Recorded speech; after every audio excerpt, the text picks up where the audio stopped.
Hello and a warm welcome to this week's Scene on 7. Yes, it's me, Steve Brennan. Right, I'm back. I'm afraid that food poisoning was responsible for my absence from the hot seat last week. Well, this one anyway. Can I say a very big thank you to Tom Magner for stepping in literally, quite literally, at the last minute to present last week's programme, and as the owner of a very famous hairpiece once said, did he do well? Thanks again, Tom. You did a fantastic job. Now, when I'm out and shopping or eating out, well, that's a bit of a sore point, but never mind. I do bump into lots of WMtv viewers, and all of you are mostly very complimentary about what we're trying to do here. Thanks once again. But I can honestly say that the two ladies I met at Windsor Castle last Sunday were the most enthusiastic I've ever met. Thank you very much to Brigitte Studzinski and Helmi Cross for all of your kind comments. I know you're watching. It was a pleasure talking to you, and here's the lineup this week. Tony O'Rourke has a close encounter of the Sir Edward Heath kind. We check out your thoughts on Father's Day, you, the residents and shoppers of Uxbridge. An extra long, extra special Terryvision with Terry Adlam reviewing films and videos that are out at the moment. And a beautiful summer's day, and they let me loose for a day at Windsor Castle. All to come, and my guests in the studio are Yvonne Johnston of the Thames Valley Hospice, Francis Marrowan from the Iver Parish Council, and Malcolm Stanbrook, who's the chairman of Slough Cycle Club. Tony O'Rourke, who last week confessed to being in love with Faith Brown, was let loose again to encounter former Prime Minister Sir Edward Heath. But music, not politics, was the subject of their meeting. We quite often talk to local dignitaries, mayors, councillors and so on WMtv. Well, today I'm at the Magnet Leisure Centre in Maidenhead to talk to another one.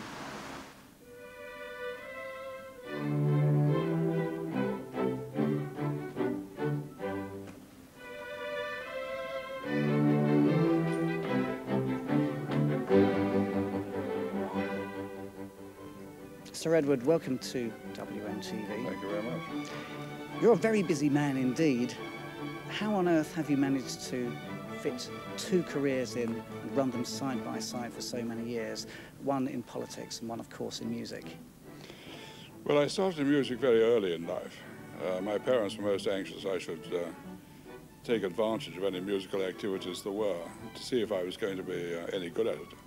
And I learned the piano when I was 7. And then I went into the parish church choir as a chorister and a soloist. When my voice broke, I started to learn the organ. And then I didn't start conducting until I was 15. I then had a mixed voice choir, and we won a lot of the festivals. And then I went to Oxford as a musical scholar. So that has always been part of my life, really. And I find if I don't get any music for 2 or 3 days, then I begin to starve. One has to find it somehow. But of course today with all this modern technology of compact disc and so on, it's comparatively easy. And do your associations with the Oxford City Orchestra go back many years? Well, several years, yes, because I conducted the end of the promenade season, the last prom. I suppose I first did that some 5 years ago. And now you're president? Yes.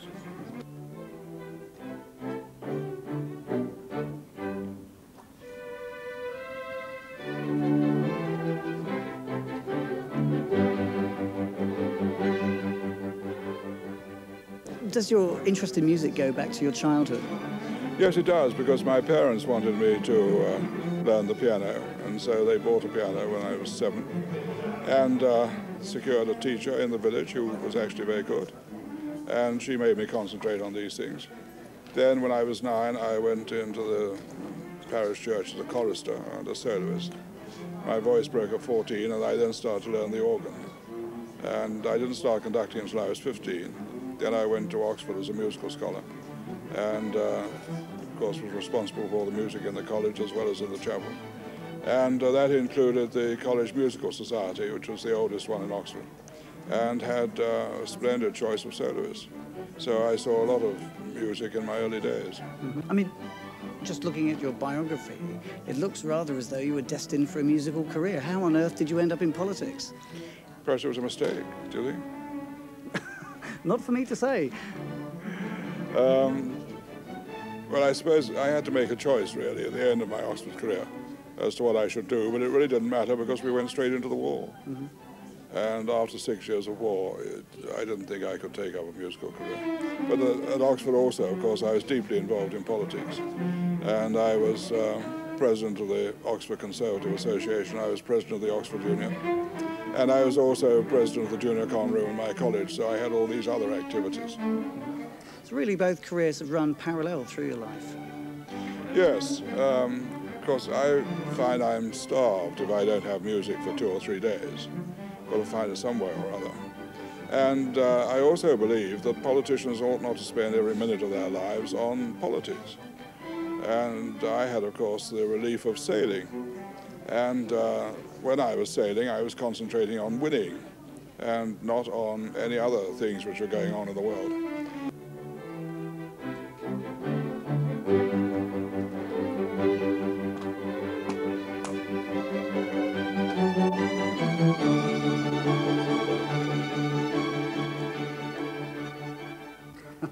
What would you say was possibly your most satisfying musical moment?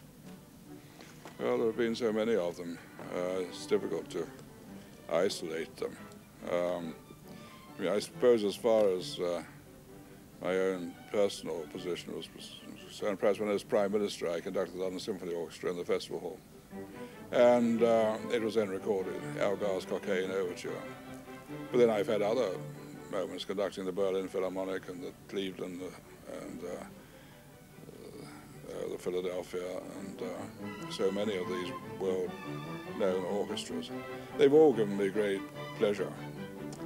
And I suppose in other ways there have been great performances of which I've been present, which will always remain in my mind.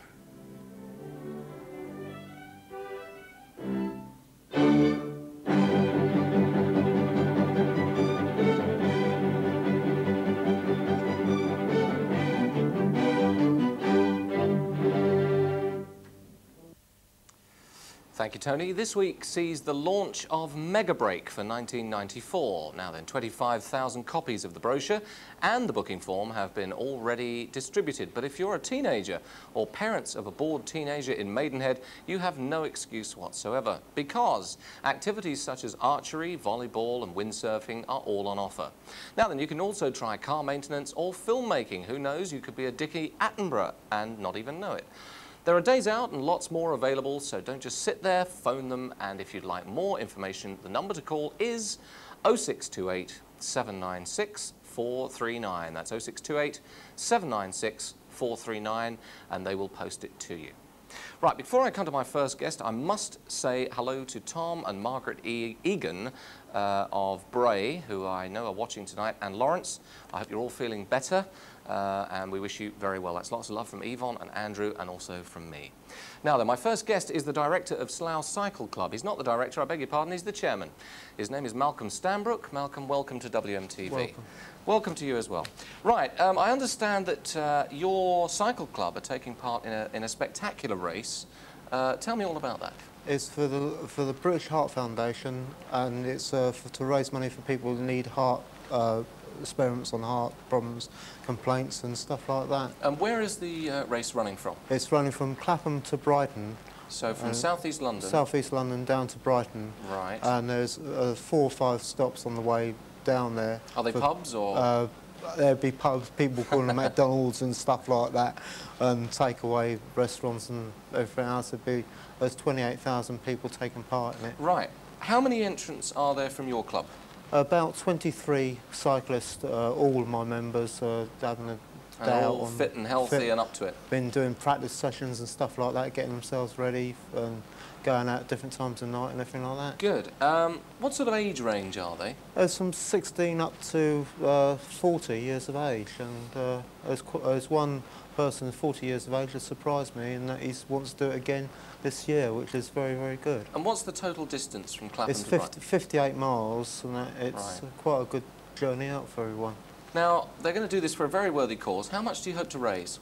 Well, there's some of my members have got £200 to £300 sponsorship money already pledged to them. So that's individually? Yeah. And there's other people who have been donating 50 quid, some other our members, and other things besides. And it's quite a good, actually good ride for everyone. Keeps everyone healthy. Are you going to do it yourself? Yes, I am. I've done it last year. You've been in training for it? Yes, I've done 40 miles already today to get myself ready for everything else. Marvellous. And it's quite an enjoyable time. Good for you, and it keeps you fit too. Now, this British Heart Foundation event is an annual one now. So, did you choose it, or did they choose you? Well, I've done it last year, and I thought, well, I would like to get a team up this year to do it, and luckily I've got a team of 23 ready for doing it. Now, you're the chairman of the Slough Cycle Club. Now, that's not been formed all that long ago. Why did you get it together and when? Well, I got it together on August the 4th of last year, and we've started getting members this year, and because there's no club in Slough that could do a cycle club. So there was no club, and you took the initiative to decide. How did you go about setting it all up? Well, I took some advice from friends who've done club work before, and they started setting it all up, and everything works out pretty well. And we got pretty well on with people who want to come along, people from Wickham, Maidenhead, and stuff like that, and we're pretty well enjoying. And so you have social gatherings and meetings, and you get together. And but the main bugbear, the main thing about your club is that you all cycle fanatics. Yeah. Terrific. Now, the bikes, do they cost a lot of money? There's one bloke who's got a £1,000 bike who's coming on the London to Brighton with us, and there's £300 to £400 bikes worth, and there's quite a few races and mountain bikes besides coming along. And I'd like to, as well, to thank the Marriott Hotels in Slough, Kenyon's Van Hire, and Oliver's, and Cooperative Health, Mars, and Clyde Beecham for helping support our group. A Mars a day helps you work, rest and cycle from Clapham to Brighton. And I've forgotten one, Water on Wheels from Trading Estate Slough, that provides some drinks for us. As we said, you're all cycle fanatics. Yeah. There might be a cycle fanatic watching the programme who doesn't know about your club. If they'd like to join, how do they go about it? What do they do? Well, they can ring me on Slough 0753 824 568. There's the number on the screen. That's 0753 824 568. Now, who actually organises the whole event? It's done by Bike Events from Bath, and they do a load of sponsored cycle rides through the year. Different organisations they sponsor, and it's a pretty good help to everyone else to get fit, help to raise some money for different charities, and it's an enjoyable time for everyone else too. So you've decided to take part yourself. Yeah. I hope you enjoy it. I hope it all goes well and you raise lots and lots of money. Stay with us and watch the next little item coming up. Thank you, Malcolm. Right, Father's Day is upon us once again, and we wanted to cut through the commercialism and find out exactly what you think about your respective dads. We sent everybody's favourite, Steve Hyland, out to find more. Oh, I like that one. Yeah, I think that's very nice. Yeah. Yeah. You going to get that one for your dad, are you? No, you don't, are you? Yeah. Well, it is Father's Day on the 19th of June, of course, and by now you've probably been thinking about what you're going to get your dad for Father's Day. What makes your dad kind of special? What is it? We asked the people of Uxbridge exactly what made their father special for Father's Day.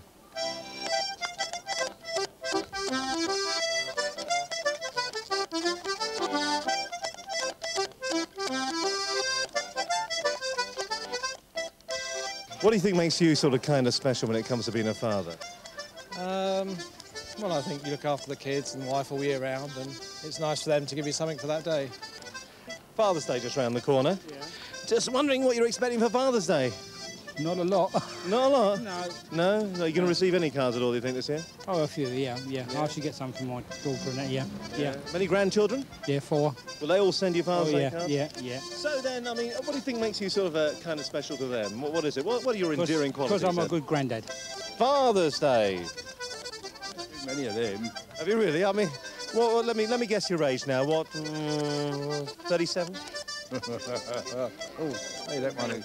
Hello? Very quick. Well, how many cards are you expecting this year, do you reckon? How many cards this year are you expecting?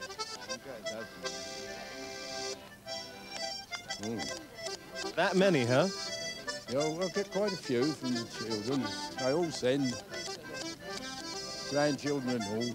So go on and tell us, how many children are you grandfather to and great-grandfather to? I'm grandfather to 12 and great-grandfather to another 12.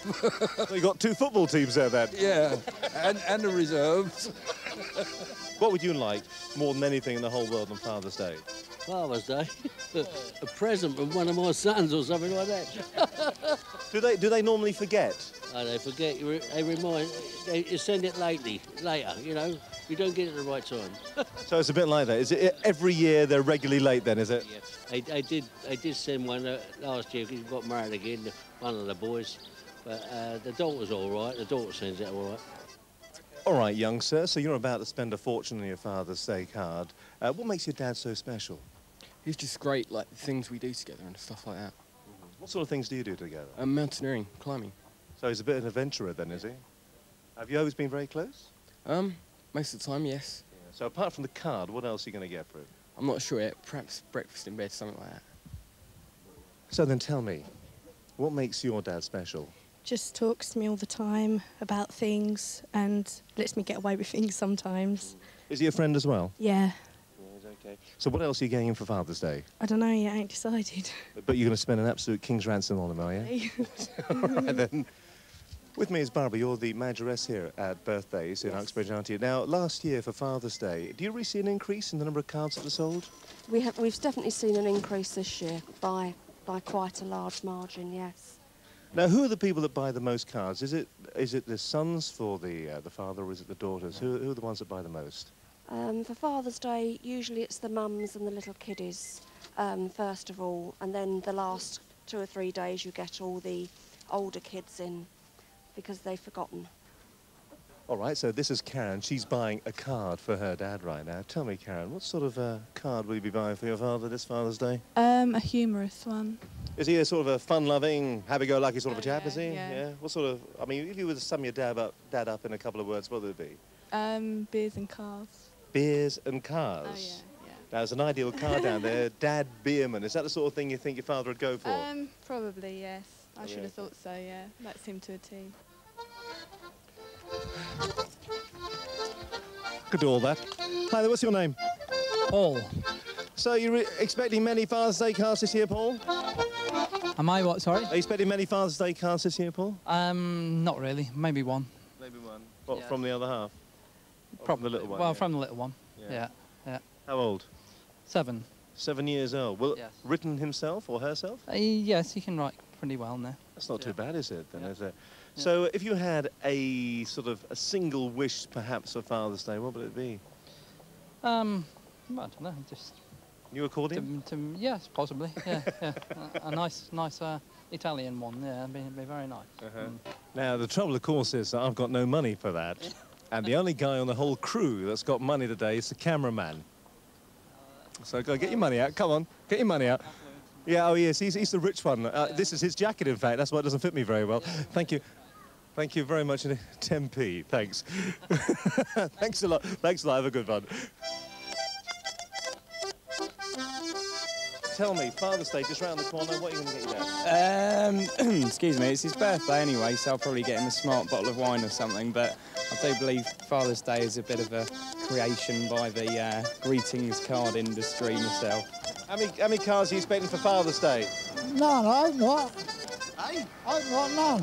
You don't want any? No. Why is that then? It's a bloody racket by Father's Day. Is it really? Yeah. How many sons you got then, or daughters? I got 2 sons. Yeah, it's a bloody racket. So they came into you and sort of said, "Yeah, Dad, here's a bottle of scotch." You'd complain about that, would you? I wouldn't really want it. All right then. Well, listen, have a happy Father's Day anyway. No, bugger it. No, don't want that. All right then. Okay, thanks a lot. Excuse me, we'd just like to wish your father a happy Father's Day, please. Happy Father's Day, Dad. Thank you very much. Get back to your phone call. Thank you. Hello, do you know it's Father's Day?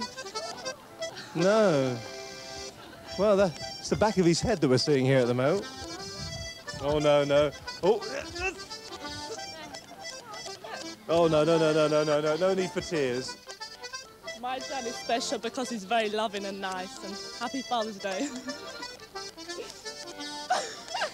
Shut up. My dad is very special because he has a really good sense of humour. Thanks, Dad, for everything you do. Love ya. What makes your dad so special? He's not a good footballer. Hi, Dad. Love you. I'm still alive. I'm not on the streets. Thanks. Happy Father's Day, Dad. Happy Father's Day. Hi, Dad. Just want to say that I love you and you're a great dad. Oh, excellent. Hello, Dad. Hi, how are you? All the best for Father's Day. May it be a good one. Very happy Father's Day, and I miss him because I hadn't seen him since Christmas.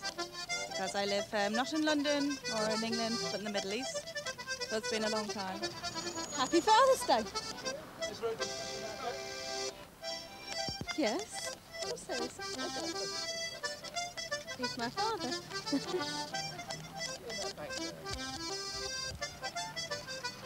We were going to go in the bank to see the bank manager, but apparently no bank managers have fathers. How to do that one. OK, Father's Day just round the corner. What are you going to get your dad for Father's Day? Oh, I'll get him a card and probably something for the garden. You still show affection to your dad? Yes. Do you ever... I mean, it's a question. Men are a bit funny about this. Do you ever tell him you love him? No, I don't. No, I don't think he'd appreciate it. He's from the old school. All right, so slip up a lip and all that, but it's accepted and known that the pair of you do adore each other. Oh, yes. Are you like the only son? Are you all right? No, I've got an older brother. Older brother. It's the two of us. Well, listen, a happy Father's Day to him. Now, this gentleman here, XH682, is an expectant father. That's right, yes. When's the baby due? October the 4th. So life will stop at that moment then for you? That's right. I shall be extremely broke then. So this is your first one? First one, yeah. No one can prepare you to be a father. You know that. Doesn't matter what everybody says. What have you planned in your own mind's eye for being a father? What have you said that you will not let it change? Well, really, our married life, try and keep it the same, but I think that's going to be an impossibility, really, because it's just going to be chaos when the new one arrives. Happy Father's Day, Dad, with all the best wishes from Khalid. Happy Father's Day, I love you, Dad. Yeah. Happy Father's Day, Dad, from Tam. Have a great day, don't get too pissed, you know what I mean? That's it. Happy Father's Day, Dad. And perhaps if you're having trouble thinking of a suitable gift for your father, perhaps you'd like some of this for Father's Day.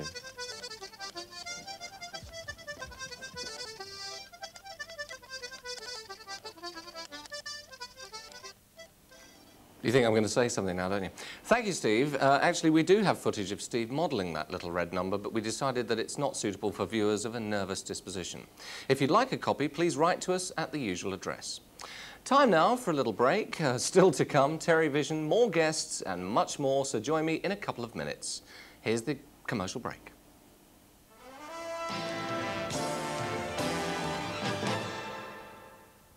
Ideal Home Superstore.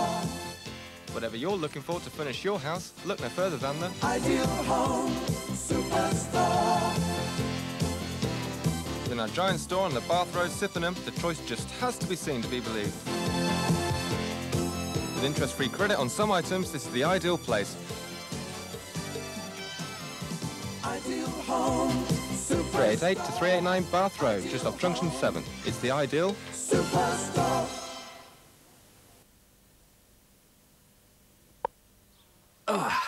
I'm a real dummy. So if they ever let me get behind the wheel of a car, you know what I'd do? I'd never watch out for cyclists or motorcyclists, especially at junctions and roundabouts.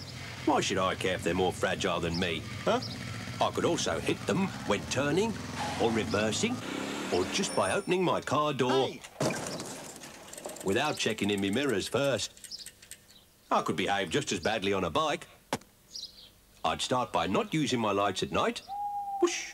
Then, by riding as if I owned the road, I could intimidate pedestrians by cycling through red lights or riding on the pavement. Just as well I'm only a dummy, isn't it? Don't be a dummy. Consider the needs of others. Remember, you're not the only one on the road.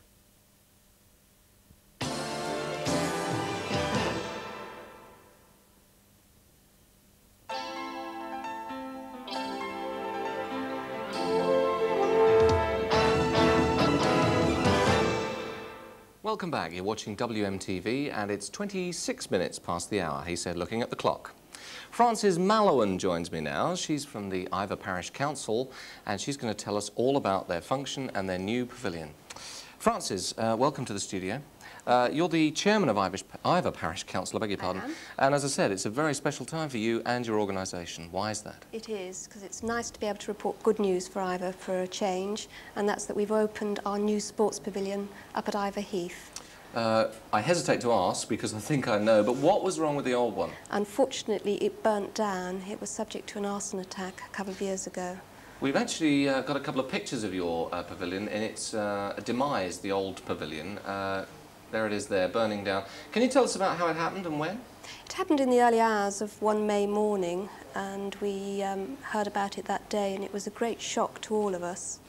And it's a great blow to a small parish council when something like that happens. You said May of which year? May 1992. So it's taken you all this time to raise money to rebuild and to reopen and all that.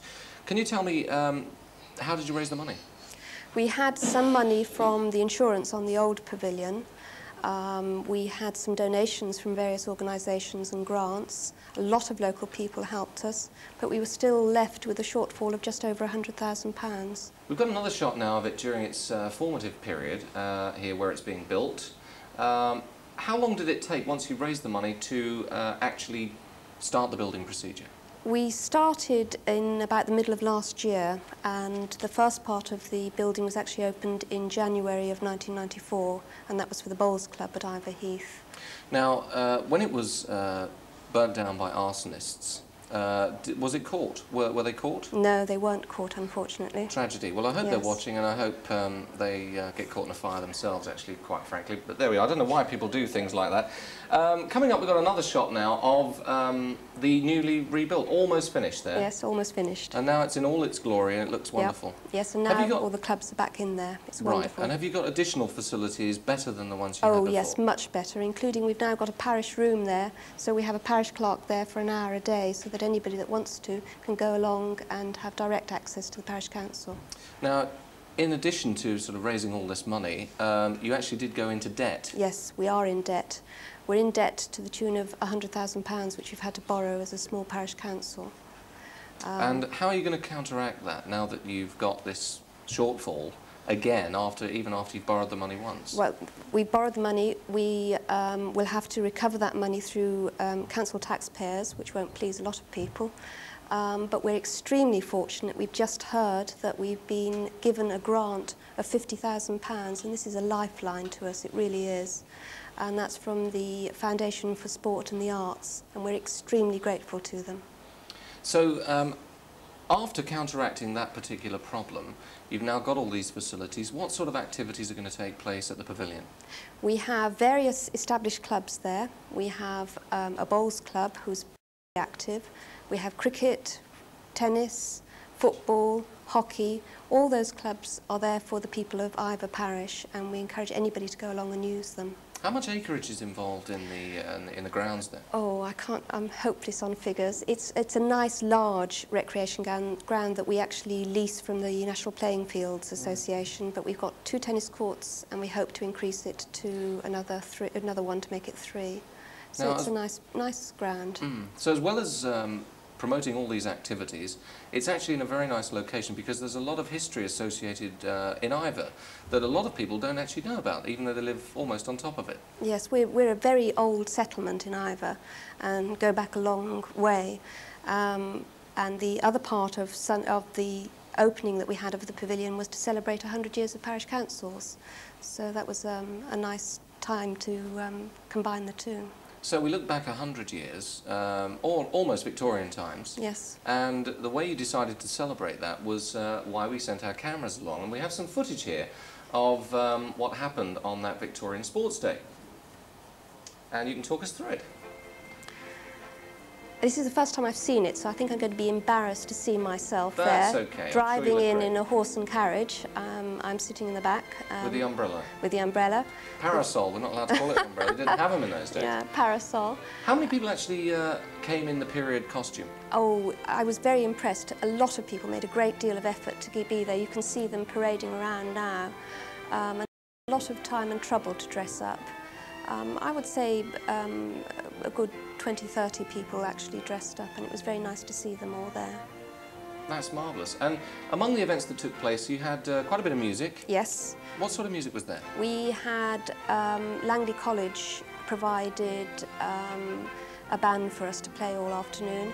We had various exhibitions by the local schools and local clubs. Gymnastics club there? Yes.